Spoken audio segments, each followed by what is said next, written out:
नमस्कार दोस्तों, मैं एडवोकेट दीपशिका लीगल अवेयरनेस के एक और वीडियो में आपका स्वागत करती हूँ। आज मैं बात करूंगी क्रेडिट कार्ड के बारे में। बहुत से ऐसे लोग हैं जो क्रेडिट कार्ड यूज़ कर रहे हैं और क्रेडिट कार्ड डिफ़ॉल्ट कर जाते हैं। और जब वो डिफ़ॉल्ट कर जाते हैं तो ये क्रेडिट कार्ड कंपनीज उनको डराती हैं, धमकाती हैं और कहती हैं कि आपके ऊपर 7 साल की सज़ा हो जाएगी, आपको जेल हो जाएगी या फिर आपकी प्रॉपर्टी अटैच हो जाएगी। और आप इतना डर जाते हैं और इतना पैनिक हो जाते हैं, आप ये सोचते हैं कि अब इस सिचुएशन से बाहर निकला कैसे जाए। तो जब ये कंपनीज आपको क्रेडिट कार्ड ऑफर करती है, उस समय तो इतने लुभावने ऑफर देती है कि आपको कहेगी कि कोई प्रोसेसिंग फ़ी नहीं है, आप एनुअली यूज़ करो, कोई चार्जेस नहीं है, अगर ईएमआई है उस पर भी कोई प्रोसेसिंग फ़ी नहीं है। और भी बहुत सारे ऐसे ऑफर्स देती है कि अगर कोई आप कहीं रेस्टोरेंट में जा रहे हैं या आप एयरपोर्ट पे जा रहे हैं तो वहाँ पे भी आपको बहुत बेनिफिट्स दिए जाते हैं और इस ट्रैप में आप लोग फंस जाते हैं। और कहीं ना कहीं इन क्रेडिट कार्ड कंपनीज की ये एक ट्रिक होती है कि कैसे भी करके कंज्यूमर को क्रेडिट कार्ड की लत लगाई जाए और क्रेडिट कार्ड ज़्यादा से ज़्यादा वो यूज़ करेंगे और जब यूज़ करेंगे तभी वो फिर डिफ़ॉल्ट करेंगे और जब वो डिफ़ॉल्ट करेंगे तो हम रिकवर करने के लिए उनके ऊपर प्रेशर क्रिएट करेंगे। जब ये आपको क्रेडिट कार्ड ऑफर करते हैं उस टाइम आपको ये बोलते हैं कि 20 से 50 दिन तक आप यूज़ करो, उसके बाद पैसा दे दो, कोई इंटरेस्ट नहीं लगेगा। कई बार ऐसी सिचुएशन हो जाती है कि आप पे नहीं कर पाते हैं और जब आप क्रेडिट कार्ड डिफ़ॉल्ट कर जाते हैं तब इन क्रेडिट कार्ड कंपनीज की इंटरेस्ट पेनल्टी शुरू हो जाती है और ये डबल ट्रिपल इंटरेस्ट रेट लगाना शुरू कर देते हैं। पेनल्टीज के नाम पे आपसे चार्जेस लेना शुरू कर देते हैं और इस तरह से शुरू होता है इन क्रेडिट कार्ड कंपनीज का ट्रैप और आप इन ट्रैप पे फंस जाते हैं। कई बार ये मिनिमम ड्यू पे करने के लिए भी बोलते हैं। अब बहुत सारे लोग सोचते हैं कि मिनिमम ड्यू हमने पे कर दिया तो वो जो हमारा आउटस्टैंडिंग है उस पर ही होता है, लेकिन मिनिमम ड्यू का मतलब ये भी एक ट्रैप ही है कि अगर आप वो पे करते हैं तो वो आपका सारा इंटरेस्ट पेनल्टीज पे ही कट जाता है। और अगर आप भी ऐसा सोच रहे हैं कि डिफ़ॉल्ट करने के बाद अगर हम मिनिमम अमाउंट ड्यू पे कर देते हैं तो इससे हमारे इंटरेस्ट और पेनल्टीज नहीं लगेंगी, तो ऐसा सोचना बहुत ही गलत है। क्योंकि अगर आप मिनिमम अमाउंट ड्यू पे करते हैं तो ये सिर्फ और सिर्फ आपके अकाउंट को एक्टिव रखता है और साथ ही आपका क्रेडिट स्कोर खराब नहीं होता है। जैसे कि अगर आपकी क्रेडिट कार्ड की लिमिट 1 लाख रुपए है और आप वो लिमिट यूज़ कर चुके हैं और आपका जो आउटस्टैंडिंग है उसमें आपने मिनिमम अमाउंट ड्यू 5,000 या 6,000 पे कर दिया है। अगर आप सोचें कि अगले महीने आपको 94 या 95,000 रुपये ही देना होगा तो ऐसा सोचना बिल्कुल भी गलत है। तो ऐसा नहीं है, आपको उतना ही आउटस्टैंडिंग पे करना पड़ता है जो उस पर इंटरेस्ट लगेगा। आपको इंटरेस्ट जो है और पेनल्टी है वो आपको देनी ही पड़ती है, क्योंकि वो आपका इंटरेस्ट और पेनल्टीज नहीं माफ़ करती है। बस वो जो मिनिमम ड्यू आप देते हैं उससे आपका अकाउंट और क्रेडिट स्कोर जो है वो ठीक रहता है, अकाउंट एक्टिव रहता है। जब आप क्रेडिट कार्ड लेने जाते हैं तो ये कंपनीज आपको बोलती हैं कि अगर आप डिफ़ॉल्ट करते हैं तो 2.5 से 4% केवल आपको इंटरेस्ट देना है और ये मंथली होता है। बट ये एनुअली अगर आप देखेंगे तो 40 से 48% होता है और आप इस ट्रैप पे फंस जाते हैं, क्योंकि कई बार आप डिफ़ॉल्ट भी कर जाते हैं और मिनिमम अमाउंट ड्यू भी नहीं दे पाते हैं और इस तरह से इनकी जो ट्रैप है वो स्टार्ट हो जाती है।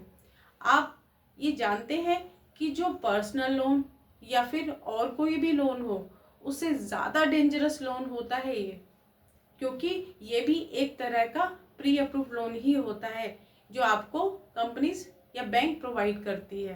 क्रेडिट कार्ड डिफ़ॉल्ट के केस में ज़्यादातर प्रॉब्लम तभी आती है जब आप क्रेडिट कार्ड डिफ़ॉल्ट करते हैं और डिफ़ॉल्ट करने के बाद, डिफ़ॉल्ट करने का मतलब है कि जो क्रेडिट कार्ड कंपनी आपको 20 से 50 दिन का टाइम देती है कि इस टाइम तक आपको जो यूज़ की हुई लिमिट है या जो यूज़ किया अमाउंट है वो आपको पे करना है, और अगर आप पे नहीं करते हैं तो आप डिफ़ॉल्ट कर जाते हैं और उसके बाद आप पर जो 2.5 से 4% का इंटरेस्ट मंथली बेसिस पे जो लगता है वो चार्ज होना शुरू हो जाता है। और 2.5 से 4% इंटरेस्ट ही नहीं बल्कि लेट पेमेंट फ़ी और पेनल्टीज भी चार्ज करते हैं। अगर आप 5 से 6 महीने नहीं भरते हैं तो आपका जो अमाउंट है वो डबल हो जाता है।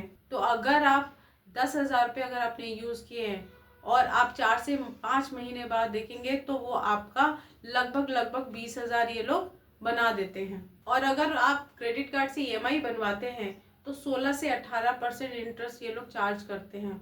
और इसी तरीके से आपको ऑफर्स पे ऑफर देते रहते हैं कि आप ज़्यादा से ज़्यादा क्रेडिट कार्ड यूज़ करो, और अगर आप डिफ़ॉल्ट करते हो तो ये हाई इंटरेस्ट रेट पर आपको पेनल्टीज, लेट पेमेंट फ़ी के साथ साथ चार्जेस ले सके। और लेट पेमेंट फ़ी, इंटरेस्ट और पेनल्टीज के नाम पर ये आपसे मोटी रकम वसूलते रहें। और इसी तरीके से ये जो क्रेडिट कार्ड कंपनीज है आपको इस ट्रैप में फंसाती ही जा रही है, और उसके बाद रिकवर करने के नाम पे आपको हैरास करती है, डराती है, धमकाती है। तो मेरे बहुत सारे व्यूअर्स हैं, उन्होंने मुझसे ये कहा था कि मैम क्रेडिट कार्ड पे भी एक वीडियो बनाओ।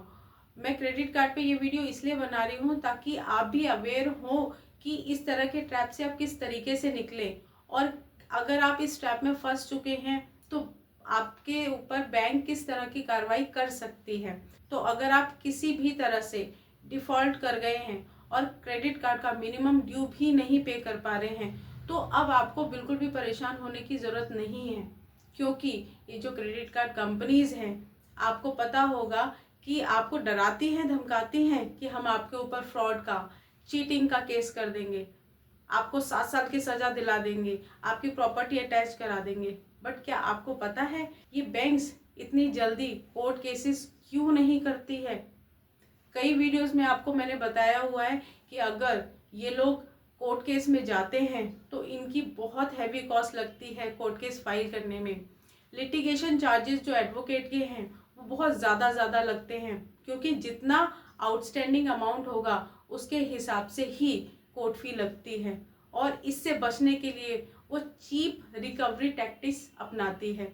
आपके पास रिकवरी एजेंट्स भेज के, कॉल्स कर के आपको परेशान कराती है ताकि आप मेंटली इतना हरास हो जाओ और हरासमेंट हो करके आप उनको पेमेंट दे दो, क्योंकि ये इजी प्रैक्टिस है, आसानी से पैसा रिकवर हो सकता है और इसमें पैसे भी देने की ज़रूरत नहीं होती है। ज़्यादा से ज़्यादा रिकवरी एजेंट को कुछ परसेंटेज कमीशन के बेस पर आपको रिकवरी के लिए वो उनको भेजा जाता है।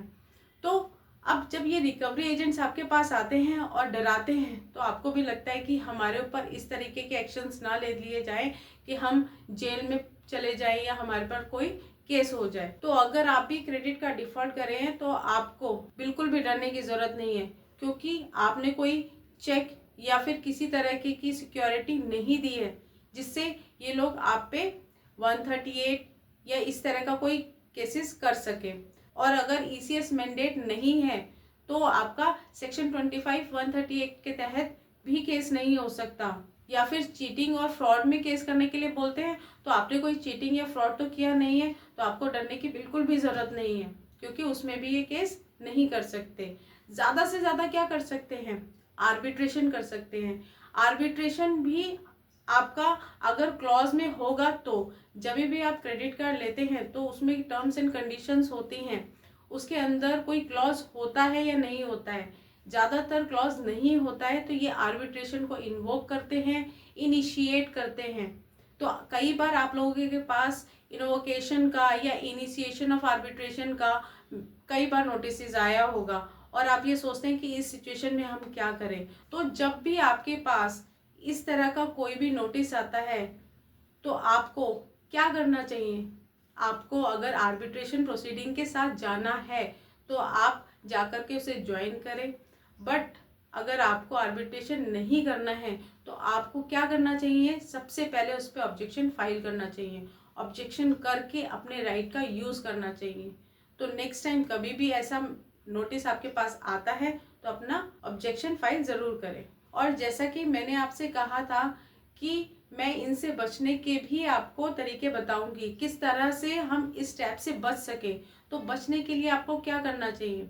ऐसा नहीं है कि क्रेडिट कार्ड यूज़ करना हमेशा गलत ही होता है, बट क्रेडिट कार्ड को सही तरीके से यूज़ करा जाए तभी उसका आप बेनिफिट ले सकते हैं और इस ट्रैप से बच सकते हैं।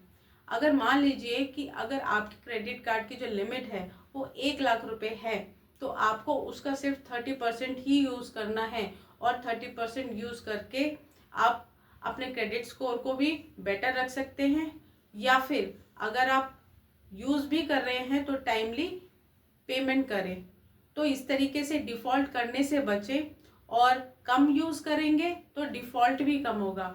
आप मैक्सिमम लिमिट यूज़ कर लेंगे तो डिफ़ॉल्ट के चांसेस बढ़ जाते हैं और इनका जो इंटरेस्ट ट्रैप है वो स्टार्ट हो जाता है। तो आगे से आप भी ध्यान रखिएगा कि अगर क्रेडिट कार्ड यूज़ कर रहे हैं तो मेरी इन बातों को ध्यान में ज़रूर रखें। आज के लिए वीडियो यहीं तक, धन्यवाद।